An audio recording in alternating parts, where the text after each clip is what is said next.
Hi there, Maureen here, founder of the Mindsight Academy, neuro coach to executives, leaders, entrepreneurs, and a neuro leadership trainer using insights from neuroscience to help you deliver results by learning to work smarter, be in control of your brain, manage yours and other people's emotions, change behaviors, flourish, and exceed expectations.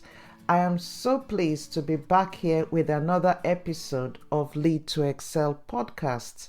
Our topic this week is how to overcome pandemic and morale fatigue. Before we start, remember to subscribe to this podcast if you haven't already done so. And I always appreciate your comments or reviews or even suggestions of topics that you want me to talk about. So let's get into the topic for today. Pandemic fatigue evolves gradually over time and it's gripping many people.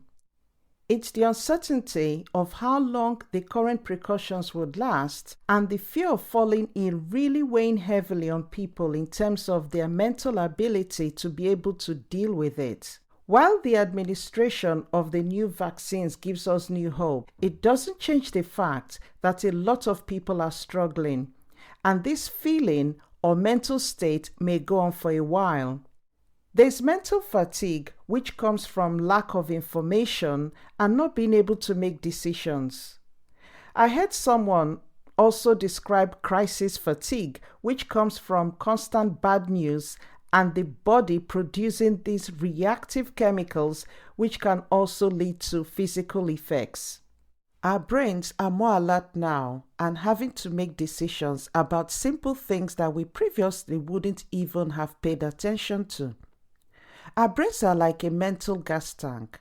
When you're constantly having to dig deep and worry about all these extra concerns, thereby activating the prefrontal cortex, which is our conscious brain, you find that our energy and ability to make effective decisions diminishes, causing the fatigue feeling. Our brains are wired for short-term fight or flight response to immediate danger. Dealing with stressful circumstances over a prolonged period of time requires different coping strategies. At the beginning of the pandemic, many people and organizations went on high alert, survival mode kind of, but this is not sustainable and is causing many executives, many leaders, and individuals to be exhausted and feeling burnt out. The real crisis comes as things drag out with prolonged social isolation and keeping a work-life balance for those who are working from home. We are now seeing people feeling exhausted because change in itself is exhausting. Many are feeling disillusioned, demotivated, and a lot of organizations and many organizations are now experiencing low productivity because there's so much restlessness, anxiety, because people are struggling to sleep. People are having trouble concentrating. Many are even experiencing loss of appetite, or some are even just stress eating. There's a lot of feeling of grief from loss of family, loss of friends, loss of jobs, loss of income. So there's so much disappointment. And this is all giving rise to a feeling of overwhelm. People are genuinely feeling burnt out at work. Employees are feeling disconnected at work. There's now increased absenteeism. And research shows that the health crisis is also causing a parallel mental health crisis, with many feeling depressed. Finding effective ways to tackle this fatigue and reinvigorate yours and your employees' energy is a growing challenge as the crisis continues. There are three types of organizations in terms of how they have responded to this crisis of uncertainty. You have the organizations that are very optimistic. They don't feel they need to change. So there's no motivation to do anything difficult. And the unfortunate consequence is, in a lot of cases, false hope being given to the employees. This is a typical example where leaders are unintentionally making the situation worse. Then you have the organizations who are overly pessimistic and they have no motivation to do anything because what's the point?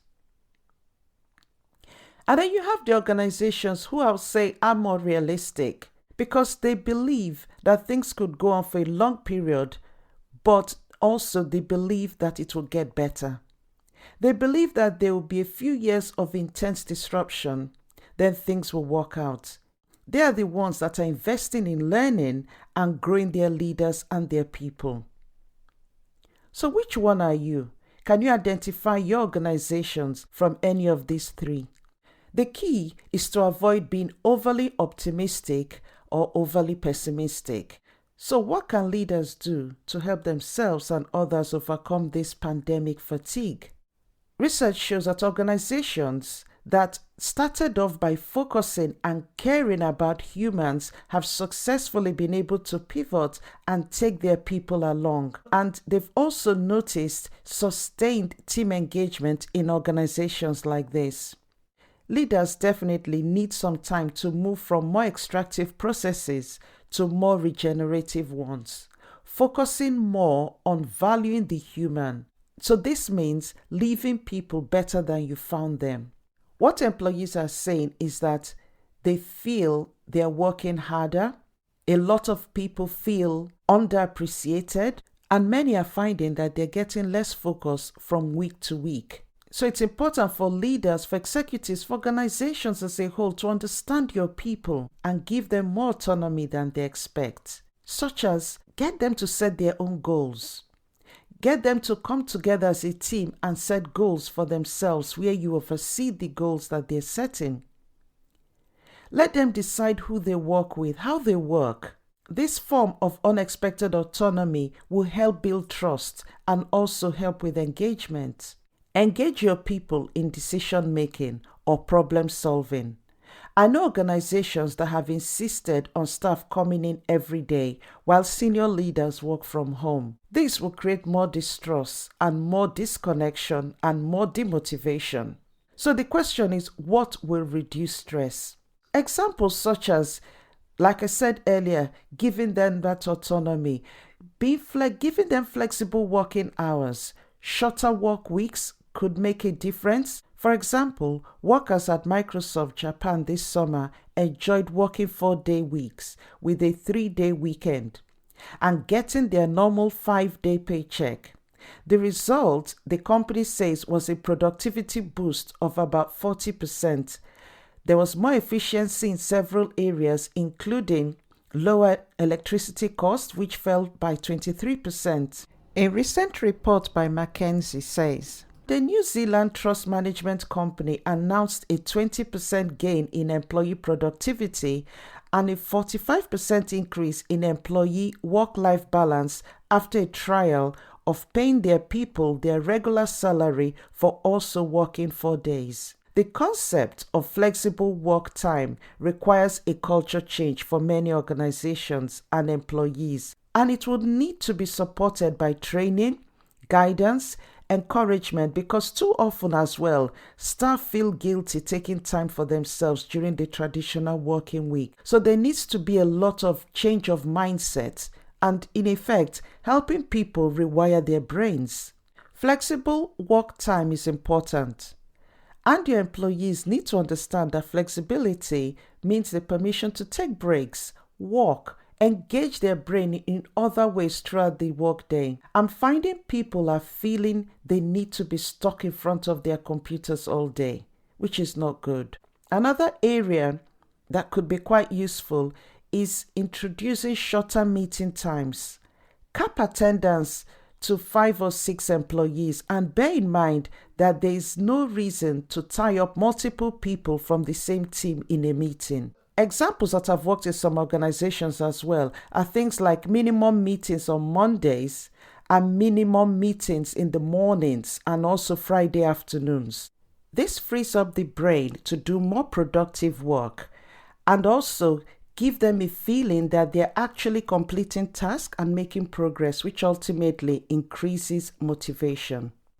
Next is develop more efficiency in time management by using more collaborative chat channels rather than wasteful emails and meetings. Elevate well-being of your people. Teaching employees to take care of themselves is really important.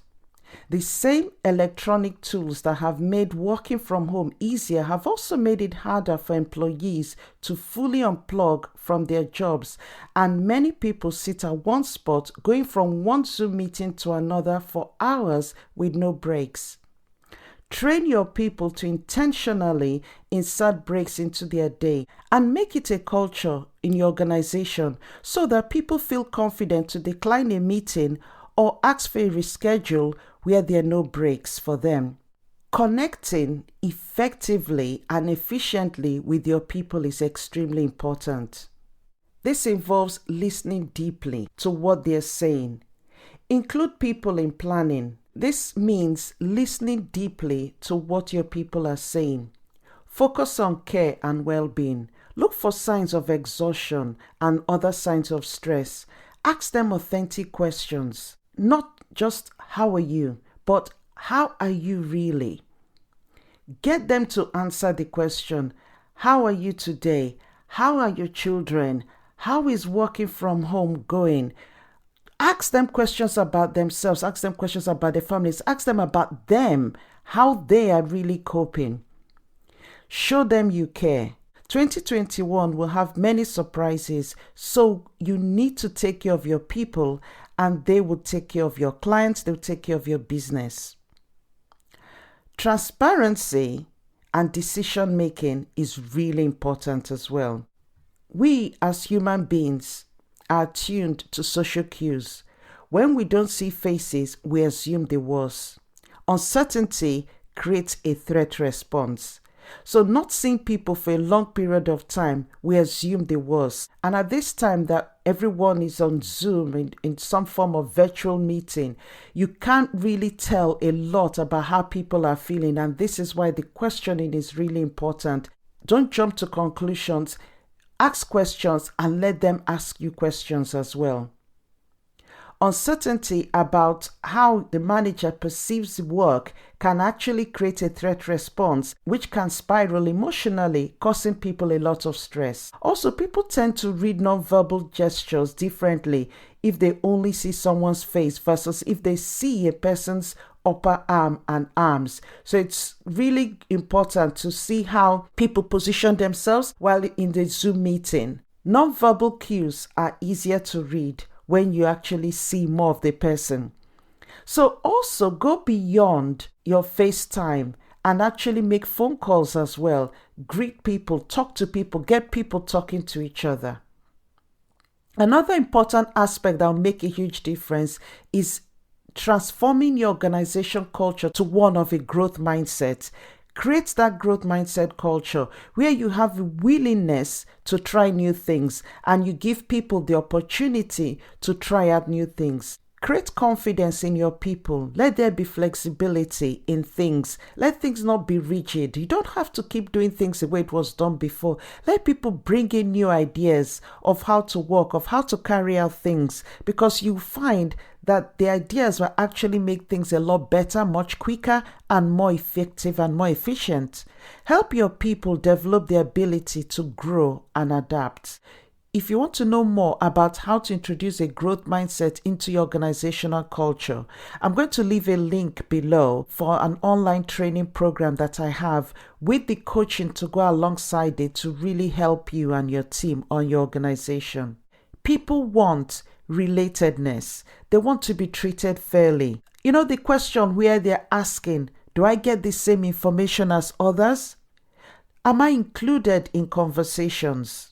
All these will go a long way in helping your organization, helping your people, helping you overcome pandemic fatigue. Test things out, experiment, try out different things, find out what works for you and your team. Because the world has certainly changed and it's going to keep evolving, it's going to keep changing. Long-term work from home might end up being a thing. People have experienced what it's like working from home, so they want some form of flexibility where they can work from home and go into the office as well.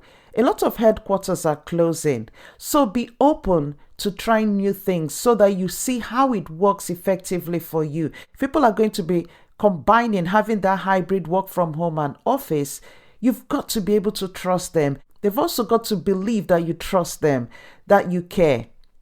Some organizations are worried that the culture of the organization has been affected negatively, but many people feel that the culture of the organization has actually improved with this new working from home concept, especially in organizations that have focused on their people. Going through all these tips will help your people, your organization, build your resilience and be able to sustain it as well. So in conclusion, as a leader, as an executive, ensure that you take care of yourself first. Put on your own mask first. Role model the behaviors you want your staff to have, such as taking time off yourself. It's okay to be vulnerable. Show your people that it's okay not to be okay. Many leaders feel that they have to project certainty. In reality, what works is you being authentic, because there's no certainty. You don't have to have all the answers as a leader. The answers will come from your people. Get them to come up with the ideas, listen to them, and include them in decision making. So I hope this has really helped you. Put it into practice. You will find that you and your people will overcome pandemic and moral fatigue, and you move on to be extremely productive, increase your performance, and increase your staff's mental well-being. Thank you once again for tuning in. And remember that if you haven't subscribed to this podcast, click on the button wherever you listen to it so that you don't miss an episode. And I would really appreciate you leaving a review as well, or even a comment on the podcast, or ideas of topics that you want me to talk about in future. I've got some exciting episodes coming up with some interesting guests that you really wouldn't want to miss. So in this climate, wherever you are, do remember to keep safe, look after yourself, and I truly wish you perfect health.